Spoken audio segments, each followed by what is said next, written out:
I'd like to just preface this saying this is a sort of a collection of views, nothing more. I believe throughout the ages much of the knowledge was hidden or wrapped up in stories that you have to figure out. There was also just crazy ideas made on obvious short-term observations. This knowledge is the knowledge of reality itself. Like gravity or 2 + 2 being 4, it will always re-emerge again and again, and fools will laugh again and again, and so will people who do it 3 months or 3 years or 30 years. This can also be used to find more info on particular topics. In this video I will talk about the views on semen retention from Jews, Greeks, Muslims, Vedas and yogic lore, Romans, Egyptians, Sambia people, Chinese, Taoism, Picts and Sumerians.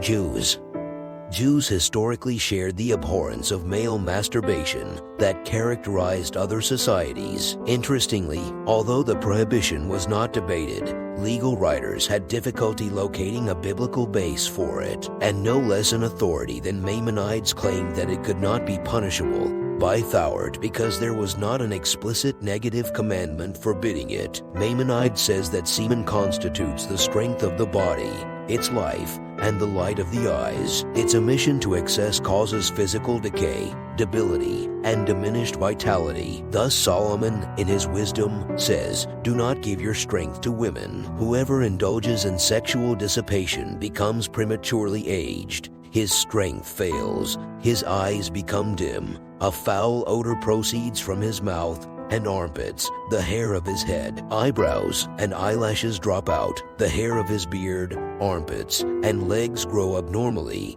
his teeth fall out, and besides these, he becomes subject to numerous other diseases." In the Bible, Onan is killed by God for wasting the seed. The act to which this phrase refers is interrupted coitus, but the Jewish mystical tradition applied it to masturbation as well. Taking their cue from this biblical phrase, the mystics asserted that since a man who masturbates prevents the use of that semen for conceiving a child, he is guilty not only of murder, but of the murder of his own children. He is therefore a criminal more reprehensible than any other. On the other hand, ejaculation is prized in heterosexual relations, even in those that do not lead to procreation, and no murder is said to take place, nor are the forces of evil enhanced. In modern times, many Orthodox Jews retain these beliefs and prohibitions, but conservative, Reform, and unaffiliated Jews largely do not. The grounds for this change are largely medical. Neither physicians nor laypeople believe that masturbation has the medical consequences described by Maimonides. Moreover, few believe the mystical tradition's depiction of the dire results of masturbation. Greeks. Pythagoras had taught his followers, the Pythagoreans, about the important alchemical properties contained in semen. Pythagoras was not celibate or a virgin. He was married and had children, but he also understood that semen is a vital fluid that is of the same substance of our brains and our creative energy, an energy that is best conserved for the brain, rather than just for pleasure secreted through our semen in a wasteful manner. A Pythagorean physician named Elemion claimed that the semen, when conserved, is transformed into brain nourishment and represents potential brain matter. Many philosophers were celibate or had practiced continent lives, such as Plato, Aristotle, Leonardo da Vinci, or Newton. Muslims. Masturbation, for both men and women, is forbidden in Islam based on the following evidence. First, from the Quran, Imam Shafi'i stated that masturbation is forbidden based on the following verses from the Quran: "And those who guard their chastity, except from their wives or that their right hands possess, for them they are free from blame. But whoever seeks beyond that, then those are the transgressors." Here the verses are clear in forbidding all illegal sexual acts except for the wives, or that their right hand possess, and whoever seeks beyond that is the transgressor. Secondly, from the Sunnah of the Prophet, Abdullah ibn Mas'ud said, "We were with the Prophet while we were young and had no wealth whatsoever. So Allah's messenger said, 'O young people, whoever among you can marry should marry, because it helps him lower his gaze and guard his modesty, and whoever is not able to marry should fast, as fasting diminishes his sexual power. Allah knows what is best and most correct. As for curing the habit of masturbation, we recommend the following suggestions.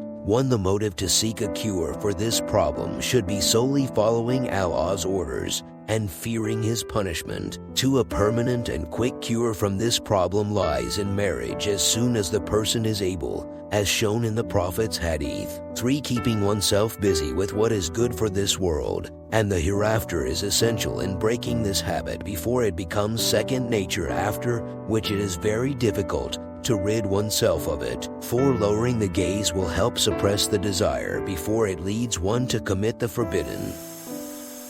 Vedas and yogic lore.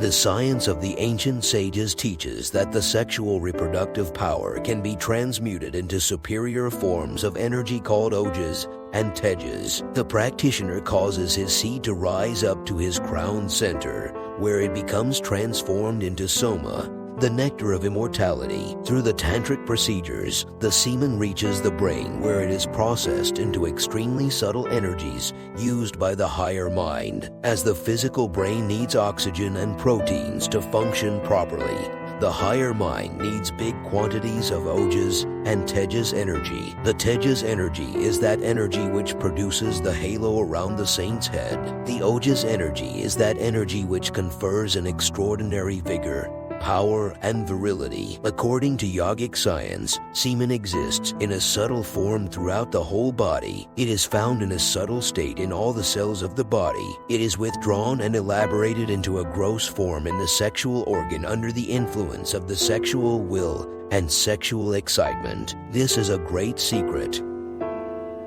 Romans. Too frequent ejaculation was thought to weaken men. In the 2nd century, the medical writer Galen explains semen as a concoction of blood and pneuma formed within the man's coiled spermatic vessels, with the humor turning white through heat as it enters into the testicles. In his treatise on semen, Galen warns that immoderate sexual activity results in a loss of pneuma and hence vitality. The uncontrolled dispersing of pneuma in semen could lead to loss of physical vigor, mental acuity, masculinity, and a strong manly voice, a complaint registered also in the Priapia. Sexual activity was thought particularly to affect the voice. Singers and actors might be infibulated to preserve their voices. Quintilian advises that the orator who wished to cultivate a deep masculine voice for court should abstain from sexual relations. In order to have their carnal needs met, gladiators often formed sexual bonds with one another, sometimes even romantic. This was done openly and without shame. In fact, sexual acts between two men were often seen as signs of masculinity. According to ancient origins, men were inculcated to take the top position to prove their manhood. Failure to do so could result in a loss of family stature. For these ancient male fighters, oral and anal interaction was considered the ultimate bonding experience. In fact, taking in the seat of another gladiator was the equivalent of drinking Jupiter's ambrosia. Egyptians. Even the ebb and flow of the Nile was thought to be caused by Autumns, the god of creation, ejaculation. This concept spurred the Egyptian pharaohs to ritually masturbate into the Nile to ensure an abundance of water. The ancient Egyptians were so inspired by the act of self-stimulation that at the festival of the god Men, who represented Pharaoh's sexual potency, men masturbated in public. Like in ancient Babylon, prostitution was seen as a divine and respectable act done for the gods. Prostitutes were afforded a relatively high social status in ancient Egypt, especially if we compare it to prostitution of today, which is, in many nations, is illegal and relegated to clandestine affairs done behind closed doors. Ancient Egyptian prostitutes were able to work openly and freely and would tattoo themselves and wear red lipstick and other makeup to signify and differentiate themselves from non-prostitutes. Sambia people. Underlying the ritual rites of passage, becoming a man, is an idea that women are dangerous to men. To become a man, a boy must detach himself from his mother and other women to prove and show that they can live without them. This begins with the boys being removed from their mothers as 7-year-olds. The Sambia believe that Jurandu is concentrated in semen. Several stages of the rituals of masculinization require that the boys consume semen. During ritualized homosexual acts, by ingesting semen, the boys obtain the necessary masculine spirit to become men. The youngest participants in the masculinization rituals receive semen. As they progress through the rituals, they become donors of semen to younger participants. Chinese Qigong and Chinese medicine have a special place for semen. They believe in a form of energy called pinein. It is believed to be essence that a person attempts to accumulate in life. Jing is sexual energy, and this reduces each time a person has an ejaculation, and is thus called an energy suicide. The Qigong theory suggests that there are many pathways that transfer the energy into the sexual organs, and an ejaculation leads to loss of this energy. Masturbation is considered energy suicide amongst those who practice this art. According to Qigong theory, energy from many pathways, meridians, becomes diverted and transfers itself to the sexual organs during sexual excitement. The ensuing orgasm and ejaculation will then finally expel the energy from the system completely. The Picts. Some 2,000 years ago, Scotland was home to a group of people known as the Picts. To the Romans, who controlled much of Britain at the time, they were but mere savages, men who fought completely naked, armed with little more than a spear. But the Picts were fearsome warriors who practiced semen retention. Every time the Roman Empire tried to move into their territory, the Picts successfully fought back. The Roman legions were the greatest military force the world had ever seen, and the only people they couldn't conquer were this wild clan. When the Romans invaded Britain, they were accustomed to winning. They had conquered every powerful civilization they had yet come into contact with, and destroyed any armed opposition with a flash of armor and steel that knew no equal. But they had never faced an enemy like the Picts. Taoism. Many Taoist practitioners link the loss of ejaculatory fluids to the loss of vital life force, where excessive fluid loss results in premature aging, disease, and general fatigue. While some Taoists contend that one should never ejaculate, others provide a specific formula to determine the maximum amount of regular ejaculations in order to maintain health. The general idea is to limit the loss of fluids as much as possible to the level of your desired practice. As these sexual practices were passed down over the centuries, some practitioners have given less importance to the limiting of ejaculation. Nevertheless, the retention of the semen is one of the foundational tenets of Taoist sexual practice. There are different methods to control ejaculation prescribed by the Taoists. In order to avoid ejaculation, the man could do one of several things. He could pull out immediately before orgasm, a method also more recently termed as coitus conservatus. A second method involved the man applying pressure on the perineum,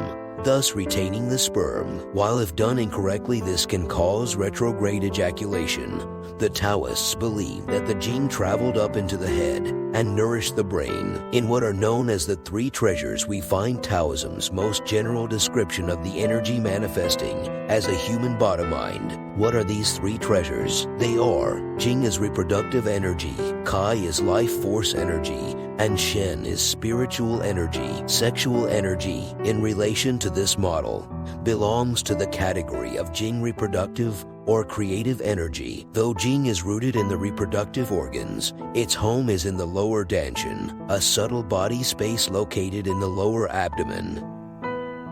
Sumerians.